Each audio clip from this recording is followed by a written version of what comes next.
And welcome to the WB Mason Coaches Report with Richard Nuttall. I'm Jeremy Niffin, joined by the head coach of the men's soccer team, Richard Nuttall. Thanks for joining us today, Richie. A pleasure, Jeremy. Now, we're 2 games into the season, so we'll kind of go over those games and also sort of preview the year because this is our first episode.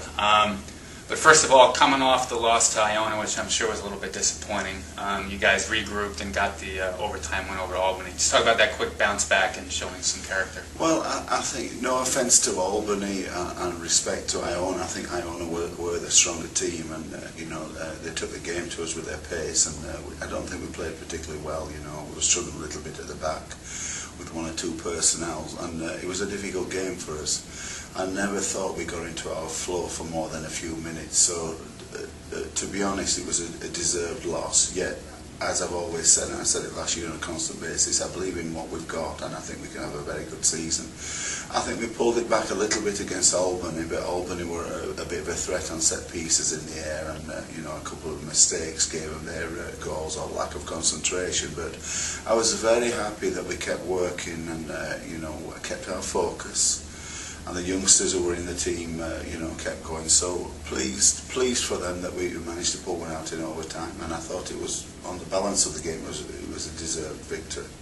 Now, at the start of this season, obviously Stefan Barea missed the opener with the red card carrying over from the championship game. Sean Foster misses the next game. Had a few nagging injuries. Has it been a little frustrating not to get your core group together yet? Yeah, it's always frustrating as a coach, but you've got to realise these are normal things in your progress, and you've got to take them in your stride. You've got to evaluate, and you've got to look where people fit into best, and hopefully look at a few younger players to come in and do the job. And I think I'm optimistic about the future. I think we've got a good few new players who are going to fit in very well to our system, and I think when we get all our players back, we're going to be a pretty individual. We're going to be a pretty formidable team.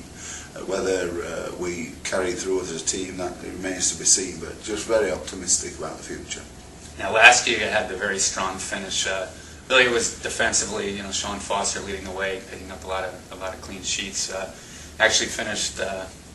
Near the top of the league standings, despite having the leading scorer have 3 goals. Yes. This year, are you looking for a little bit more of an offensive punch? Yeah, we're looking for more offensive punch, and I think it's hopefully going to be done in 2 ways. One, we're more experienced, and this team's, the majority of the team's been together, so you'd hope that link a little bit better going forward. The second thing, we brought in 2 forwards that we think can help us. Were not available yet, through injury. So I think we're going to be all right. We've got Shady Salah and Maid Memic who can score goals. On top of the guys, people like Mike Anaruma, Steph Barea, Chris Greaves, people who can all score goals. So hopefully, offensively, we'll be more of a threat than we were last year. Now, one player that you just mentioned, Stefan Barea, last year you kind of had to play him all over the field, a little bit at outside back. We'd like to see him settle into one role. Yeah, he was a bit of a jack of all trades for us, and we needed to throw him around, particularly at left back, which he doesn't like to play, but he played. He did what he had to do, and I thank him for that. But we're hoping he becomes more of an offensive threat, because we think we can settle him in as an attacking midfielder on the left or on the right, or sometimes in behind the forward in the hole going forward. So Steph will get more consistency. He's going to miss 1 or 2 games with national team duty with Puerto Rico. I think he's playing against Canada in the World Cup, which we're very proud of. So, but he's going to be more consistent. He's already looking a lot better than he did last year, because he's settling into a rhythm. And then you also mentioned Chris Greaves, who showed a lot of flashes last year, legend scoring with 3 goals, 3 assists, but showed a lot of individual flair. What are you looking from him this year in terms of taking that next step? I think more consistency and understanding when and where he should dribble, when and when he should pass the ball. In my opinion, he's the best crosser of the ball in the conference I've seen so far. So we've got to marry that ability with consistency, and I just think he's got to keep his focus in games. He sometimes gets a little bit distracted, shall we say, and loses out on his focus. And we're saying, look, he can cross with either feet. All he needs is a yard of space, but then he's got to recognise when to cross, when to dribble, when to lay the ball off. So we're looking for a lot of great things from Chris. And then your back 4 mostly set. Eric Rengifo was kind of a little bit of an unsung player next to Sean Foster in the middle last year, so you have to worry about replacing him. How have you seen the back four coming together so far? Yeah, first of all, very proud that Eric went on to play with FC New York on a professional contract, which he deserves, and as you say, an unsung hero. And but we're looking for the back four. I mean, there's people. Idris is doing well, and so is Tyler. AJ is doing very well. AJ Laza. So. You know, between Tommy Cartson and Tom Beckers and Sean Foster, we've got like 6 or 7 players there looking for 4 spots. Of course, you'd expect Foster to be the mainstay, but he's still struggling with his ankle, so we'll see how it pans out. Now, in goal, you have 2 experienced starters with Greg Comstone and Roberto Pellegrini. You can basically trust either one. How do you see that playing out over the course of the year? Well, it's a great problem to have. Either one's outstanding, and as far as I'm concerned, it doesn't really matter who's in goal. Pellegrini's the incumbent and he's doing very well, but I know if I have to throw Greg in, that will be fine there too, because he's just getting better and better. He's like a fine wine, he's just getting better and better. So it's very close, but at the moment it's Pellegrini. And I don't want to take away from Adam Janowski. Adam Janowski's doing very well too, you know, so he may see some playing time. So it's a good problem as a coach to have 3 goalkeepers who you know you can work with and trust.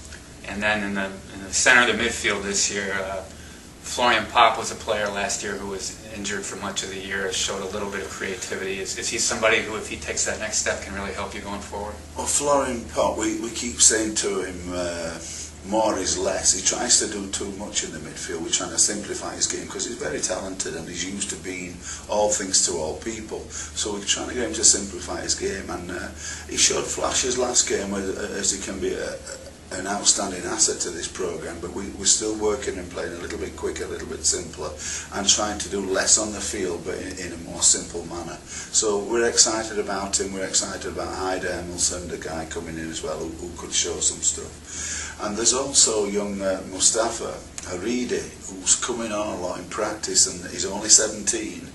He's a fine athlete, and we feel as though he may be able to play midfield as well. You know, if Lucas or Idris are struggling in that defensive midfield spot, that Mustafa may come in and help us there.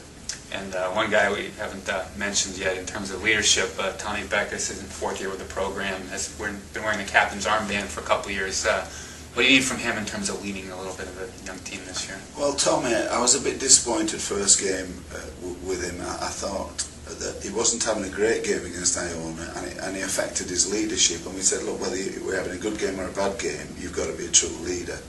And what we're looking for him is to lead from the back and verbalise and communicate through the team and just be a strong presence there.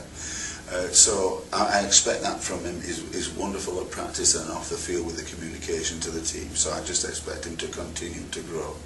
And we're very fortunate he's got another year of eligibility because, as you know, he broke his leg against Virginia in the first year. So we're fortunate we've got another year of him as well. And then lastly, Brett Carrington got the game winner against Albany in overtime. How important was it for him to find the back of the net in a key spot? Well, I think it's very key.